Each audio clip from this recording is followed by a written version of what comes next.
Wrth ddilyn y ddefaid I lawr, gwelwn ni bod na oen yn hongian tu cefn I un o'r ddefaid. Felly, yn y sefyllfa yma, dyn ni'n gwybod mae'r ddafad ddim digon cryf neu am pa bynnag reswm mae angen help llaw ar y ddafad I gallu tynnu'r oen allan. Felly, mae'r ddafad yma yn disgwyl efeilliad, felly dyma fi'n dal y ddafad a mae Carwyn yn tynnu ac yn rhoi'r ddafad ar y llawr.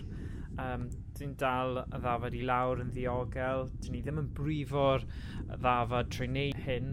Dyn ni'n helpu'r ddafad achos os byddwn ni ddim yn tynnu'r oen, mae siawns uchel bod yr efeilliaid yma ddim yn mynd I byw. Chi'n gallu gweld yr un cyntaf yna. Mae Carwyn yn tynnu. A peth cyntaf mae fe'n neud yw gweld bod na ddim byd stuck yn ei cheg a bod e'n gallu anadlu'n iawn. Felly unwaith mae'r ddafad yn anadlu'n iawn a chi'n gallu gweld bod e'n symud, roi e at pen y fam a mynd ati I cael tynnu'r ail oen wedyn.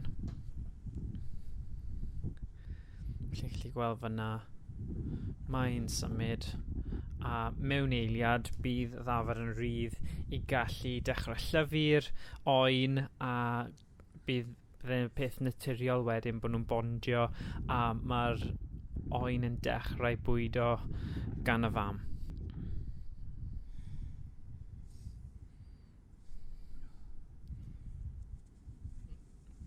Felly, ni'n gallu gweld fan hyn nawr yr ail oen a unwaith eto mae'n gwirio bod na dim byd yn stuck yn ei cheg, dim byd yn ei thrwyn a unwaith mae hynny'n iawn, mae Carwyn yn rhoi'r ddoi oen ar bwys y pen ac yn gadael y sefyllfa I nhw bondio.